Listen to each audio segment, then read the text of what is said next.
Good morning, everyone. Today we're going to explore one of the most transformative periods in the history of psychology, the cognitive revolution. This wasn't just a minor theoretical adjustment or a new research technique. This was a fundamental reconceptualization of what psychology could and should study. It was a revolution in the truest sense, one that overthrew the dominant paradigm of its time and established principles that continue to guide psychological science today. To appreciate the magnitude of this shift, imagine for a moment that you're a psychologist in 1950. For decades, you've been trained that the only legitimate objects of scientific study are observable behaviors, thoughts, mental images, plans, memories. These are considered too subjective, too unscientific to investigate. The mind itself is treated as a black box that we can't and shouldn't try to open. Now imagine that within just 10 to 15 years, this entire framework collapses, and suddenly the mind becomes not just acceptable to study, but the central focus of psychological research. That's the cognitive revolution. Historical context, the climate before the storm. Let's look at the dominance of behaviorism. To understand why the cognitive revolution was revolutionary, we need to understand what it was revolting against. From roughly the 1920s through the 1950s, American psychology was dominated by behaviorism. This approach, championed by figures like John Watson and B.F. Skinner, insisted that psychology should be the science of observable behavior, period. Mental states, consciousness, thoughts, these were dismissed as either unscientific or unnecessary for explaining human action. The behaviorist logic went something like this. We can observe what goes into an organism, we can observe what comes out in terms of behavior, and we can describe the relationships between these inputs and outputs through principles of conditioning and reinforcement. Why complicate matters by speculating about unobservable mental processes? This approach had genuine scientific appeal. It was rigorous, it was measurable, and it produced replicable results in controlled laboratory settings. Let's now discuss the growing dissatisfaction, but by the 1950s, cracks were appearing in the behaviorist edifice. Researchers were encountering phenomena that seemed increasingly difficult to explain through conditioning alone. How do we acquire complex language so rapidly as children? How do we form cognitive maps of our environment? How do we solve novel problems we've never encountered before? The behaviorist answers to these questions were beginning to seem strained, inadequate, or simply unconvincing. Moreover, exciting developments were happening in adjacent fields. Linguists were uncovering deep structural patterns in human language. Computer scientists were building machines that could process information and solve problems. Neuroscientists were developing new tools to study brain function. All of these disciplines were dealing with questions about representation, processing, and computation, questions that behaviorism had declared off limits. The stage was set for a paradigm shift. Let's define the cognitive revolution. At its heart, the cognitive revolution advanced one fundamental claim: internal mental processes can be studied empirically. This might not sound revolutionary to you today, but in the context of mid-20th century psychology, this was a radical assertion. It said that we could develop scientific methods to investigate what was happening inside the mind, not just outside in observable behavior. The cognitive approach didn't reject the importance of behavior. Rather, it argued that to fully understand behavior, we needed to understand the mental processes that produce it. Behavior became evidence for cognition rather than a replacement for it. The scope of cognition. What exactly did these pioneers mean by cognition? They cast a wide net, encompassing multiple interconnected processes. Perception refers to how we take in and interpret sensory information from the world. Memory involves encoding, storing, and retrieving information over time. Language encompasses our remarkable ability to produce and understand complex symbolic communication. Reasoning includes how we draw inferences and make logical deductions. Decision-making covers how we evaluate options and choose courses of action. Problem-solving involves how we overcome obstacles to reach goals. Notice what unites all of these processes. They all involve the manipulation of information and mental representations. This was the key insight that made cognition scientifically tractable. So now, let's look at a few key figures and their revolutionary contributions. The first one to look at is Noam Chomsky, the linguist who shook psychology. In 1959, a young linguist named Noam Chomsky published a devastating review of B.F. Skinner's book, Verbal Behavior. Skinner had attempted to explain language acquisition and use entirely through operant conditioning. Essentially, children learn language the same way pigeons learn to peck keys for food rewards. Chomsky systematically dismantled this argument. His critique raised several powerful objections. First, children produce novel sentences they've never heard before, sentences they couldn't possibly have been reinforced for producing. A 3-year-old might say, "I holded the bunny." grammatically incorrect, but revealing an internalized rule about past tense formation. This creativity in language use couldn't be explained by simple conditioning. Second, children acquire language with remarkable speed and consistency, despite what Chomsky called the poverty of the stimulus. The linguistic input children receive is often fragmentary and imperfect, yet they reliably develop rich, complex grammatical knowledge. How?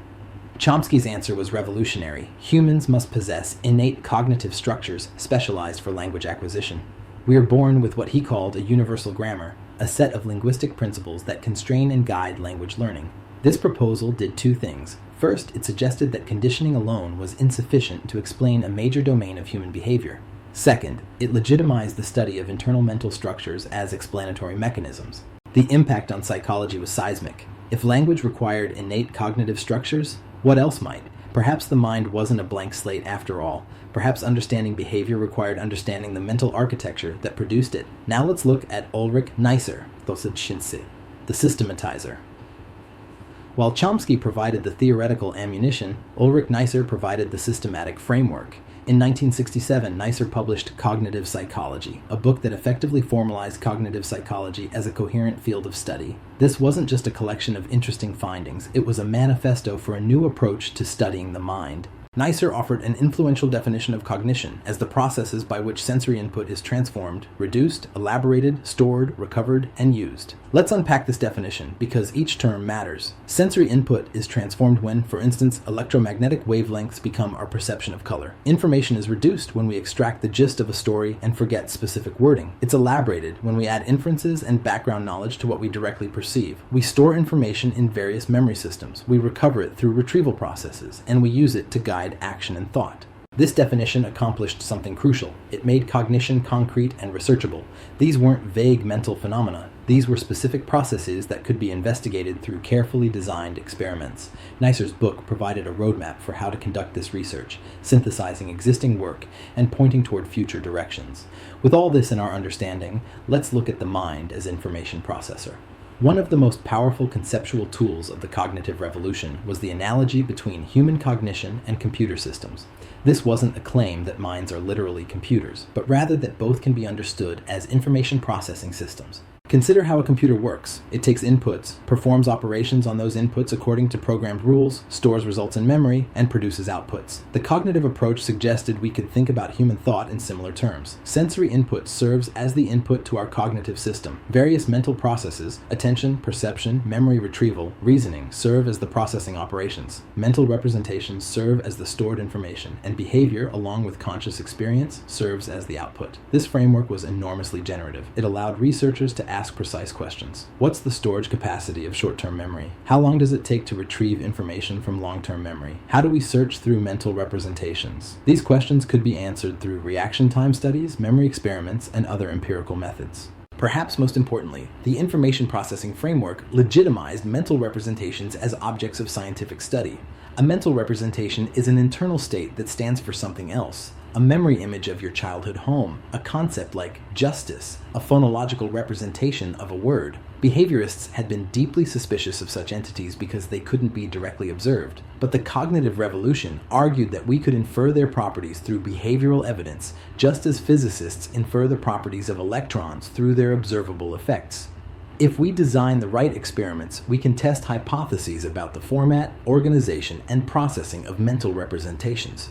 This opened up vast new research territories. How are concepts organized in semantic memory? Do we think in mental images or abstract propositions? How do we represent spatial information? These questions, once dismissed as unscientific, became central to psychological research. The cognitive revolution didn't remain confined to psychology. One of its most remarkable features was its fundamentally interdisciplinary character. By the late 1960s and early 1970s, researchers across multiple fields recognized that they were all working on related problems about information, representation, and computation. Linguists like Chomsky were investigating the mental structures underlying language. Anthropologists were exploring how culture shapes cognitive categories and reasoning. Neuroscientists were mapping the neural basis of perception and memory. Computer scientists working in artificial intelligence were attempting to build systems that could see, understand language, and solve problems. And psychologists were conducting experiments on all of these processes. These fields came together to form cognitive science, an explicitly interdisciplinary enterprise. The collaboration was genuinely synergistic. Computational models from AI suggested new psychological theories. Psychological findings constrained what counted as plausible neural mechanisms. Linguistic analysis revealed the complexity that cognitive theories needed to explain. Anthropological research challenged assumptions about universal versus culturally specific aspects of cognition. This interdisciplinary expansion also helped bridge the divide between American and European intellectual traditions in psychology. European psychology, influenced by figures like Piaget and the Gestalt psychologists, had never fully embraced behaviorism and had maintained interest in mental processes throughout the behaviorist era. The cognitive revolution created space for these traditions to reconnect with American psychology, enriching the field with diverse theoretical perspectives and methodological approaches. The cognitive approach was broad enough to accommodate multiple perspectives while still maintaining a coherent core identity. Whether you were studying neural networks or conducting interviews about children's reasoning, if you were investigating information processing and mental representation, you were part of the cognitive enterprise. Now let's look at the lasting impact on psychology. The impact of the cognitive revolution on psychological research has been profound and enduring. Consider memory research.